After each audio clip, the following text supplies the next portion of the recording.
Namaskar. We are proceeding with biopsychology of yoga. Biopsychology is about opening up, growing, developing, and making more subtle the energies of the mind. When the mind is crude, its energies, expressions, propensities are also extremely crude and primitive.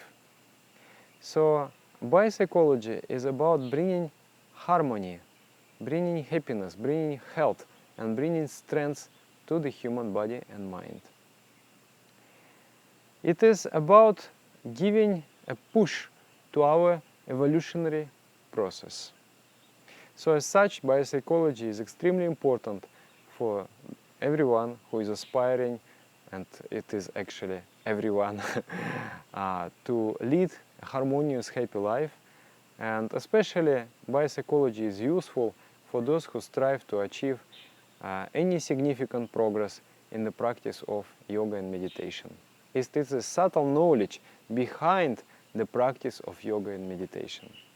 So in the last video, I have introduced the concept of chakra and vritti. What is chakra? Chakra is a center. It is a psychospiritual center. It means that if you open up the body, you won't find any chakra. There is no physical existence of them. But they do exist. And if you make your mind subtle, if you make your mind calm, you will be able to sense their presence within the body. Chakra is the psychospiritual center, which exercises a certain degree of control over physical functions, such as urination, digestion, breathing, heartbeat, metabolism, and so on. And also, chakra controls secretion of the endocrine glands, which is the most important, because through those secretions, the chakras may control our emotions. And chakra directly controls the vrittis. Vrittis, what are the vritti? Vritti is the expression of the mind. It is a propensity. What is propensity? Propensity is something which propels the mind. It takes the mind out of the state of balance. It takes the mind out of equilibrium and motivates us to perform action. And action is necessary for evolution. So there are many vrittis. When the mind is crude, I already said, the vrittis are primitive. They are harsh. They are creating movement, but there is no harmony. There is no happiness in that. There is roughness. And when the mind develops, it becomes subtle. Its vritti also become subtle and noble. So biopsychology is moving us forward from animality to humanity and then finally to divinity. It is also an understanding how to achieve complete happiness in life. So today I am going to start talking about chakras, and the very first chakra is called Muladhara, Muladhara chakra. Mula means a root, and Adhara is a base. So Muladhara is the root chakra. It is like a seed of potentialities. That seed will sprout and will grow and will develop into the entire psyche of the human being.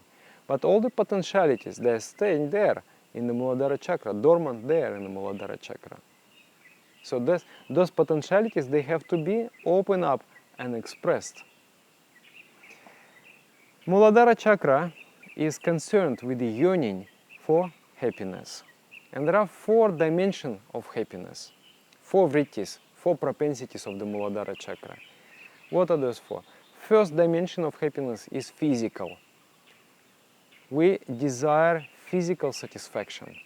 Means the body needs to sleep, we need to eat, we need to be secure, self-preservation instinct. And then there is a desire for procreation. This is the most simple and primitive type of happiness.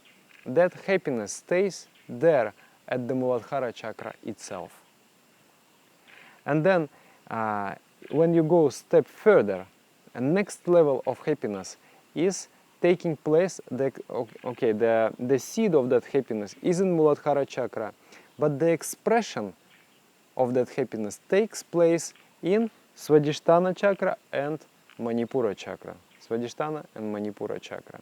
And that type of happiness that is taking place in Swadhisthana and Manipura chakra is called artha, or psychophysical happiness. It means the mind wants to achieve happiness. Mind wants to enjoy what it does want to enjoy. Something external, some external physical objects. So the idea of Muladhara chakra is a survival, fulfilling the basic physical needs, and and the expression happens in the Muladhara chakra itself. And then at one step further, in the Swadhisthana chakra, the idea is achieving pleasure, having, having an opportunity to enjoy the world. And then at the next stage, the next variety of Muladhara chakra will express from Anahata chakra to Agya chakra. These three will help to express the energy of Muladhara. And that is called psychospiritual longing, psychospiritual desire. It means the mind desires something better, something more subtle than the physical world. The mind is dissatisfied, the mind is disappointed with getting happiness from the external world, and mind is turning inwards to search for larger amounts of happiness. And then final type of happiness is here, taking place in Sahasrara chakra. Also, the energy, the fundamental energy seeking for expression is at the Muladhara, but it is able to achieve expressions in the Sahasrara chakra. And that vritti, that propensity is called moksha. So first desire, first longing is called kama, physical longing, physical desire, kama in Sanskrit. Second is called artha in Sanskrit. It is a psycho-physical desire. Thirdly, it is dharma. It is psycho-spiritual desire, mind desire for spiritual fulfillment. And then finally there is a purely spiritual desire. In Sanskrit it's called moksha. So these four are there. Okay, let me elaborate a little bit about them, just to make a clarity. First one, physical desire.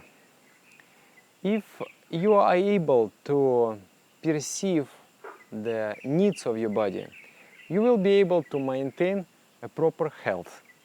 Because what is health? The mind is there to procure all the necessary things for the survival of the body. No? The mind motivates us, moves us to acquire food and shelter and clothes and so on. But when we become dominantly psychic, we tend to ignore the needs of the body. Because you move, like there is first physical happiness. It is an animal existence, animalistic existence. At the next stage, the mind awakens. And mind not only wants to eat, not only wants to sleep, but the mind also wants to enjoy. Mind wants to obtain a pleasure in the process of eating and sleeping and so on. So our needs become much more sophisticated. Like you come home and you want to eat, and you say, "Hello, darling, do you have anything to eat?" "Yes, yes, come, there is something." And then you go and eat. You're fulfilling your physical desire. You're filling up your stomach. Next day you are coming home and you say, "Hello, darling, I'm so hungry, I want to eat something." Yeah, come and eat there. And what is there? Oh, there is rice and vegetables. No, I don't want to eat rice and vegetables. Okay, what do you want? I want pizza. I want cake. So who says, I want pizza and I want cake? Is it the mind or is it the body? Body says, I want rice. But the mind will say, no, I want cake. I want pizza. And who will win? The mind will win. Because we are predominantly psychic beings. We are living in the realm of the mind. And our pleasure, our happiness is, we have idea of happiness, is something which mind will enjoy, not the body. So slowly we start to like, there is a competition between the needs of the body and the needs of the mind. Oh, I want to eat sweets. Body says, no, no, no, it is enough. If you are going to eat more sweets, you are going to get sick. But the mind wants, and the mind propels. There is a propulsion in the mind to take the sweets. So that is called psychophysical longing. So basically all what we do, and curiously, in Sanskrit language, the artha, psychophysical desire, it also means money. Because with the money you can fulfill a multitude of the physical desires of the mind. So most of the time people are concerned with fulfilling physical and psychophysical desires. That's all life about normally. But experiencing different pleasures, enjoyments of the life, we become dissatisfied because inside, in our soul, there is a great thirst for limitlessness. You know, how much happiness do you want? This much? This much? This much? This much? Yes. If you follow that logic, you will discover that your thirst for happiness is infinite. Nothing limited can satiate your thirst. So, inevitably, at one point, the mind will turn to search for greater happiness. And that greater happiness lies in the spiritual realm. And the beginning of the spiritual discovery, exploration, starts with things like poetry, music, creativity, aesthetics, the science of aesthetics. We are searching for beauty. We are searching for exhilaration. We are searching for that special kind of joy.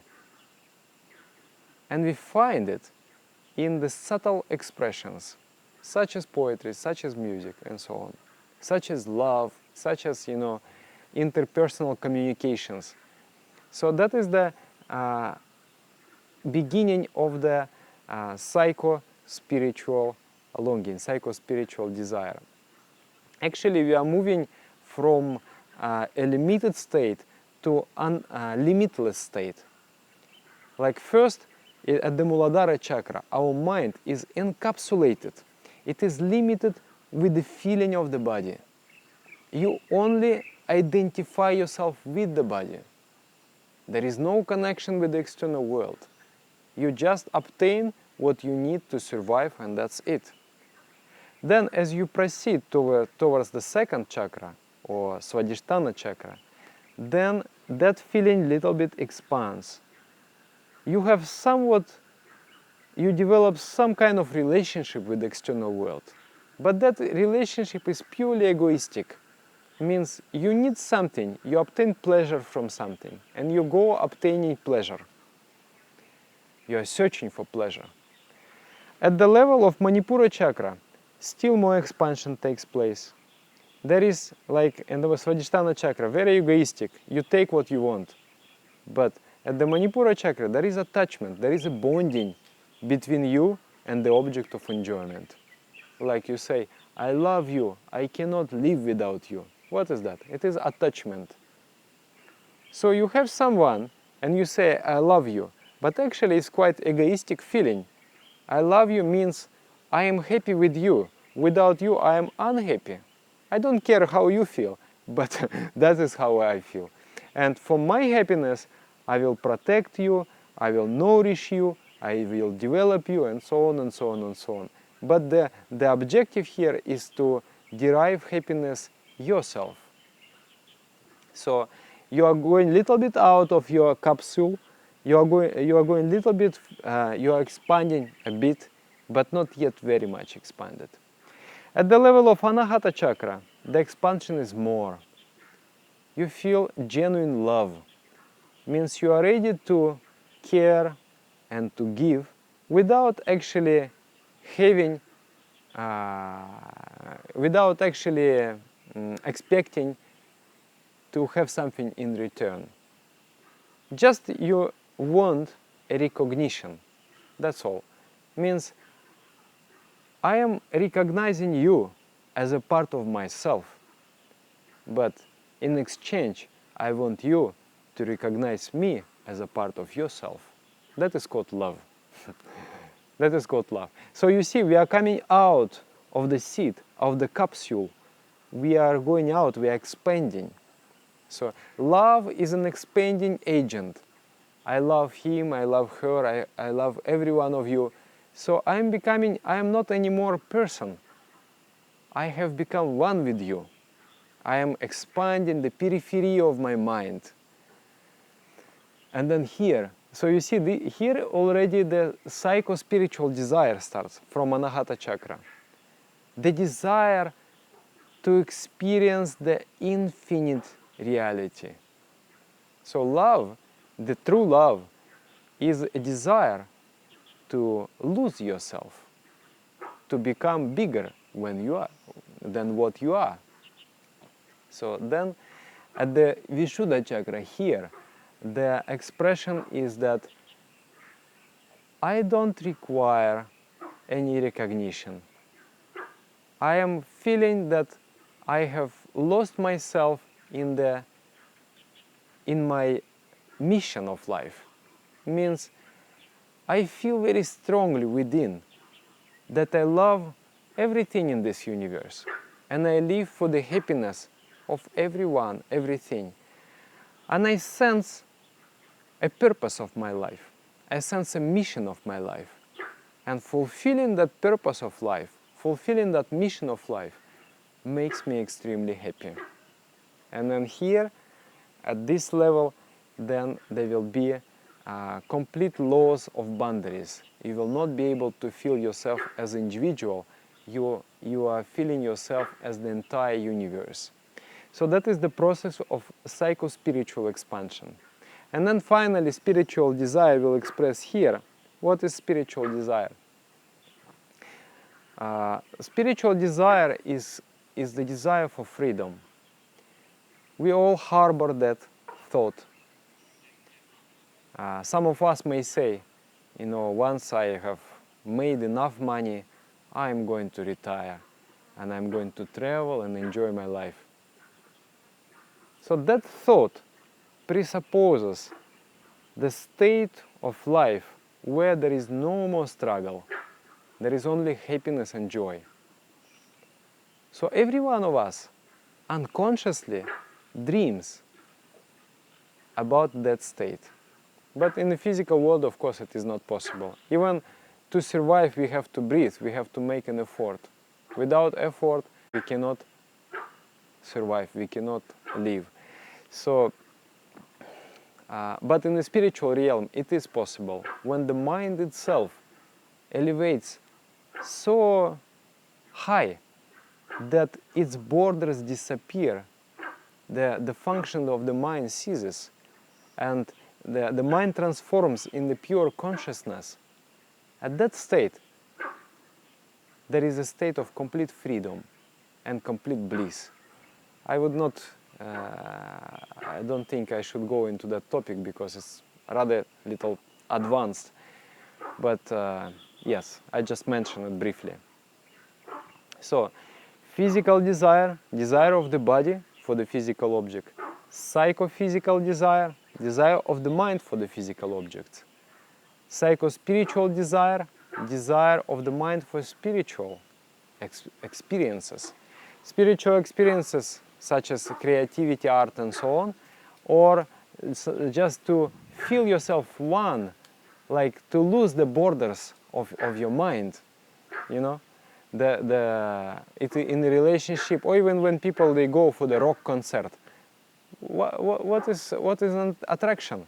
Music, but not music itself. The attraction is to lose yourself with the music, with the flow of music, and with that unison feeling when all the people just in one flow, and you become one with the music and with the people. So that type of feeling people are searching. Also people, you know, when they don't know how to fulfill that desire, they take to the destructive means such as alcohol, drugs, you know, they take mushrooms, they take ayahuasca, they take so many things. They try to expand their consciousness. But actually it is, for spirituality is quite harmful, because spirituality needs a very subtle balance in the body and mind. And all the substances, they bring the body out of balance. And then it will be extremely difficult to restore that necessary balance. So the main means of attaining that psycho-spiritual happiness is actually the practice of meditation. And then, of course, spiritual happiness, that spiritual freedom, the ultimate desire for the ultimate happiness, it only can be achieved by spiritual practice, by meditation. So this is Muladhara chakra. It controls the sense of smell. It is connected with health. I mean, if you have a good Muladhara chakra, the health will be very, very good. But how to have very good Muladhara chakra? It means that all other chakras are opened up, because otherwise the energies of Muladhara chakra will not be able to harmoniously express it themselves.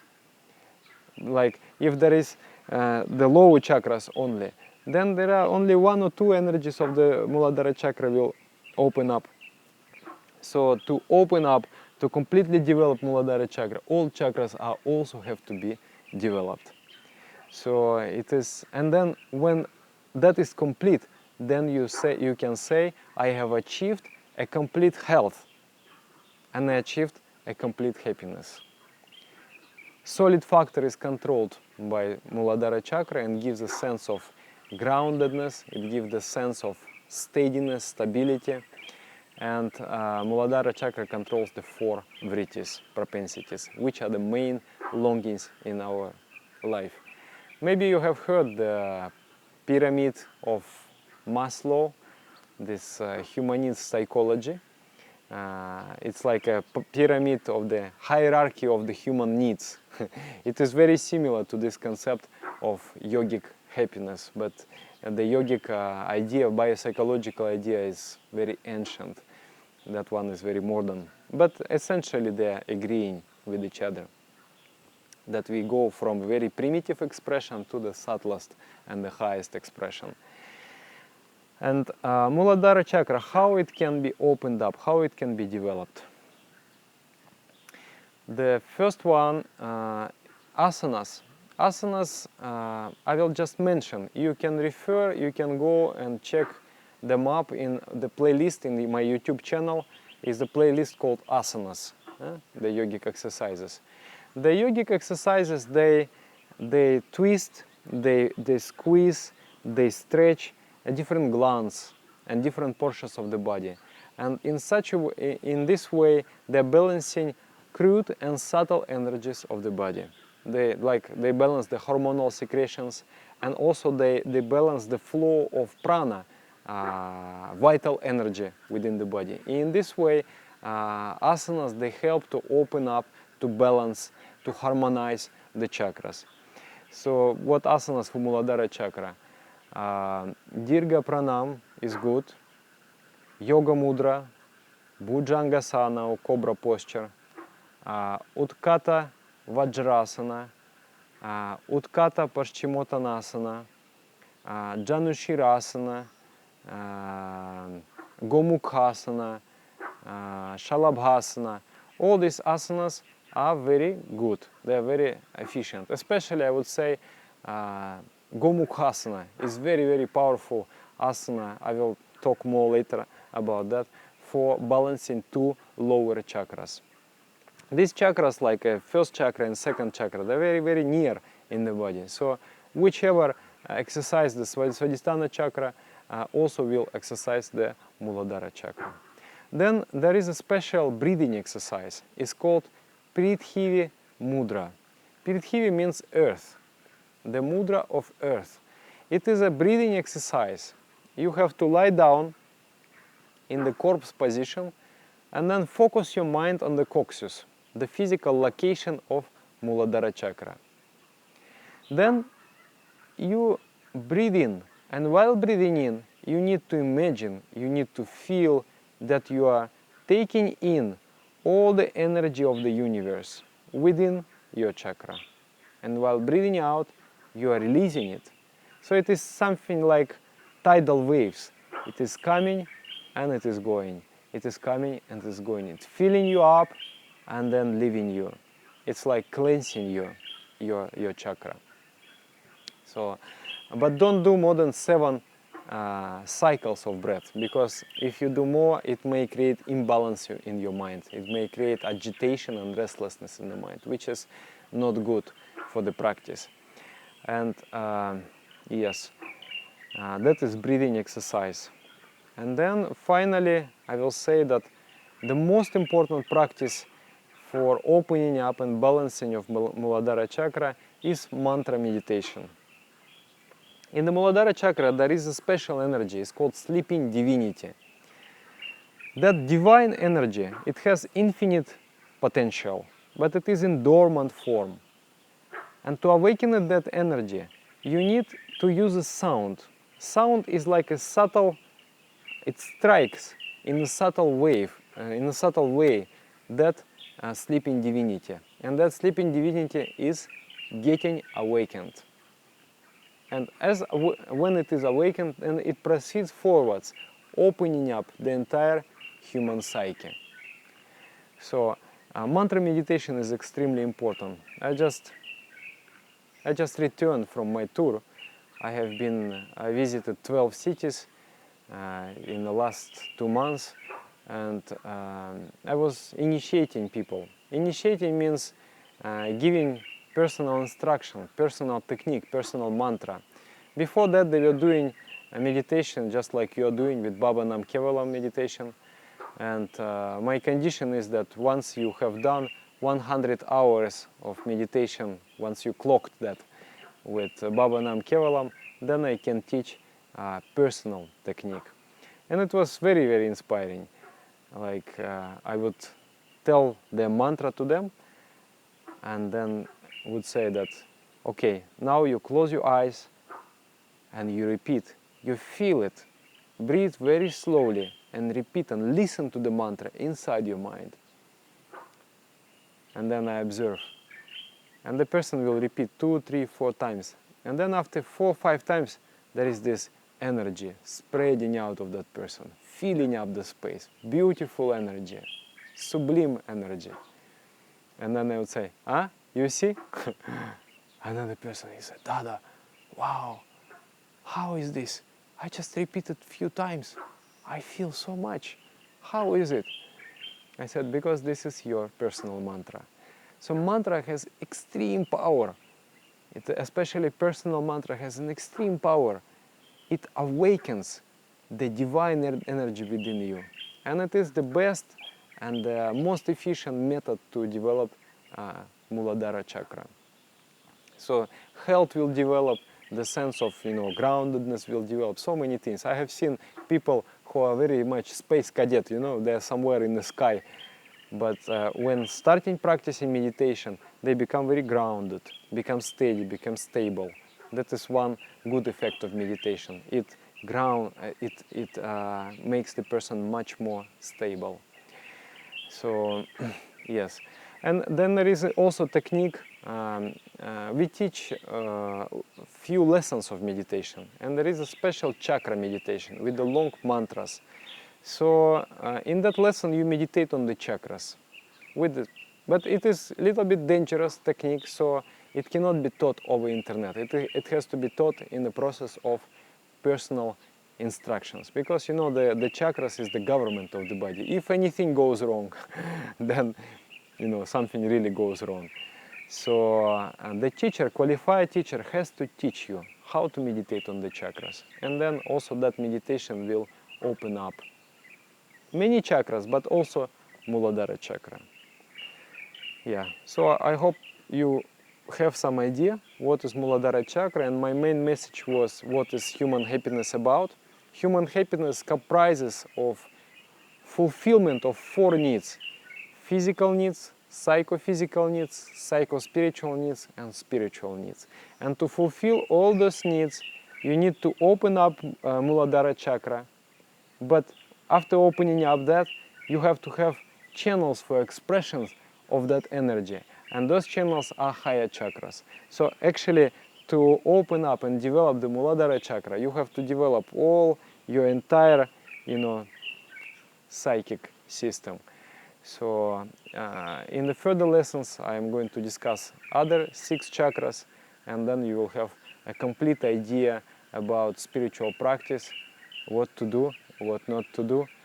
Yeah, so for now, thank you very much. Please, if you are not yet subscribed, you subscribe to this channel, and if you like this video, if you feel it is useful, you share it in your channel, share in the social networks. Let us, you know, spread the knowledge and the proper message, and yes, the positive energy all around. Thank you very much for watching, and namaskar.